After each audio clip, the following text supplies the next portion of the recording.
Hello, good afternoon to all of you. Let us today start the study of synthesis of nanomaterials. Synthesis of nanomaterials can be done by different methods like Sol-Gel process, precipitation method, and chemical vapor condensation method.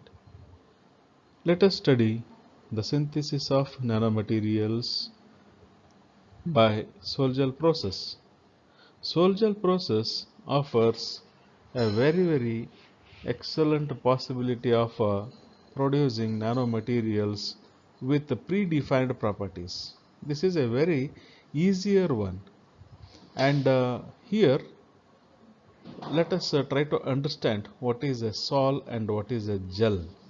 Sol is a colloidal solution made up of solid particles dispersed in a liquid phase. And gel is a colloidal solution wherein liquid particles are dispersed in solid phase.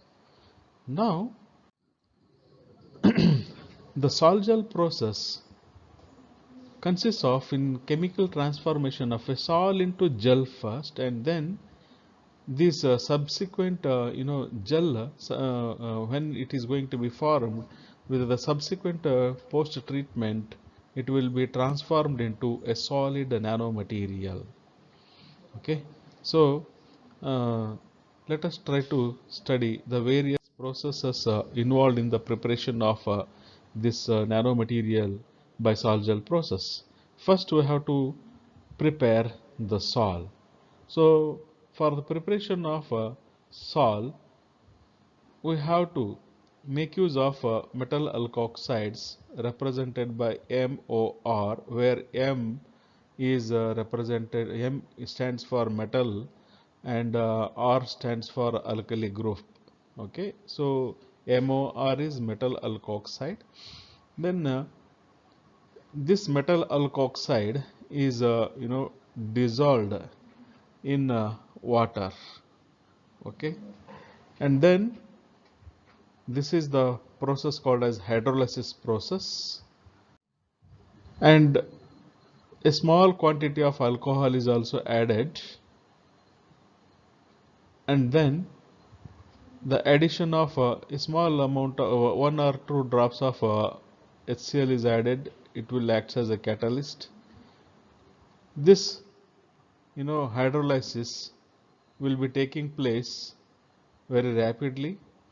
Here you can see the reaction: metal alkoxide in the presence of alcohol and in the acidic media, so undergoes hydrolysis rapidly to form metal hydroxide, and there will be the formation of ROH, and here the gel is going to be formed later. Here MOH, this is hydrolyzed metal. Okay, once the hydrolyzed metal interacts with or dispersed in the solid phase, here MOR, metal alkoxide, there will be the formation of a gel, that is metal oxygen metal. Okay, so MOM, two metal atoms are going to be connected through a oxygen bond. Okay, so this is going to form a gel. Okay, so gel formation is going to be evidenced by the increase in the viscosity of the entire solution. Okay, so once this say all metal alkoxide is going to be interacted with say MOH, there will be the complete gel formation will be happening, and excessive MOH or say ROH, whatever they are going to be retained at the end of the reaction, these have to be eliminated. For this process, post treatment will be conducted, that they are nothing but aging of the gel. Okay, the reaction mixture, okay, it is say allowed to transform into a solid mass, and it is made to acquire, or it is made to contract into a jelly network by expelling solvent from the gel pores. Okay, so here drying of the gel is dried by thermal evaporation method, and then dehydration will be made. By dehydration means eliminating all the water from the say gel by increasing slowly the temperature by with the increment of 50 degree centigrade each time. Okay, from 50 degree centigrade to 100 to 150. Likewise, with each time by increasing 50 degree centigrade, okay, reaching up to 800 degree centigrade, will eliminate all the say water as well as all the solvent to eliminate from the gel. And then okay, so slowly it is allowed for densification and decomposition. Okay, so thus you will be obtaining the nano materials from Sol-Gel process. What are the advantages of this Sol-Gel process? See, here the list is made.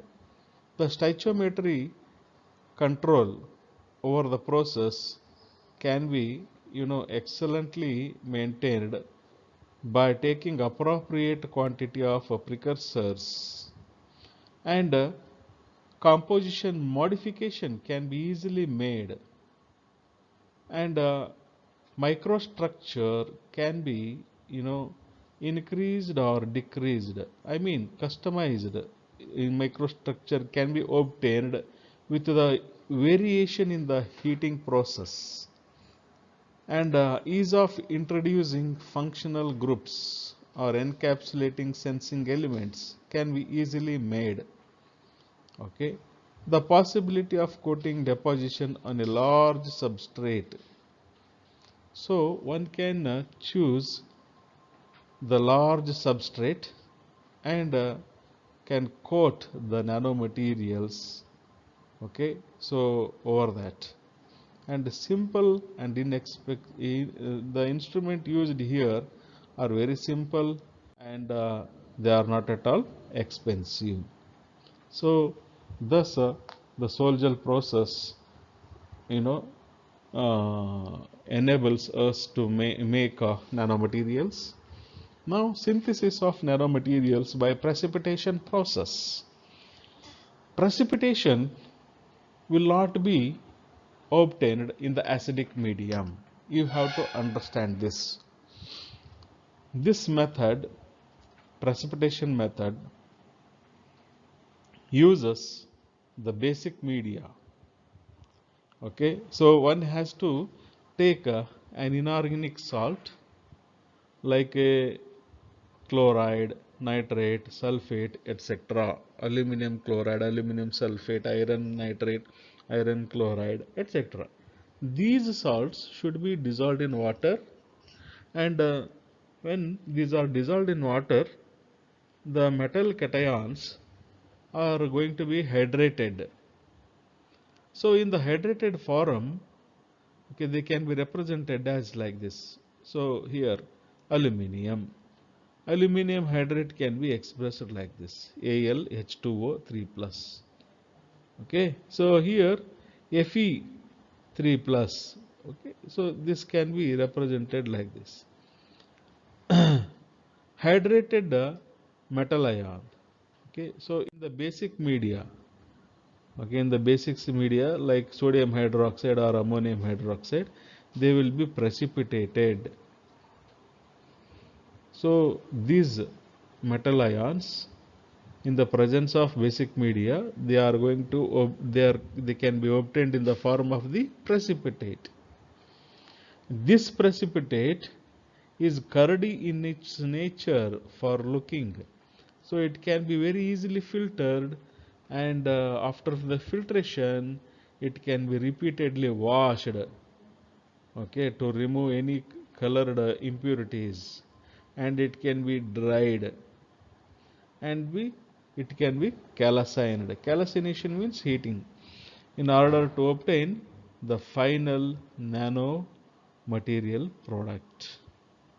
Okay, so several other precipitation agents like oxalate, carbonate, etc. can also be used in this particular precipitation method. So after going through this method, it seems for you that the method is very sober and very easy. Taking the metal salt and say in the basic media, I mean, either you have to take sodium hydroxide or ammonium hydroxide, dissolve the metal salt, then metal will be getting hydrated, and then it will be precipitated, filter it, separate it, wash it, dry it, and calcine it. Then you will be getting the nanoparticles. So this is one of the very easiest method of obtaining nanomaterials. Then what are the advantages of this method? This method is very simple and widely used for production of the single and multi-component of oxide nanopowders using optimized reactions and reaction conditions. Subsequent processing of colloids can also, include in additional precipitation on particle surface to produce a core shell nanoparticle structure. So these are the advantages of the precipitation method. Now we shall go for the study of synthesis of nanomaterials by chemical vapor condensation process. In this, it is in short, it is also called as a CVC method, chemical vapor condensation method. The gas in a mixture of gas, okay, in the mixture of gas reactants are allowed to enter into a chamber where the reaction will be taking place. The chemical reactions among the gas molecules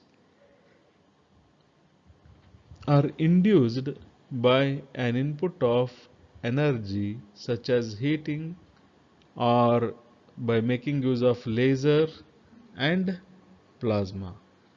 The product formed in the vapor state on condensation deposits nanoparticles. The byproducts of the reactions are exhausted. See here the diagram is there.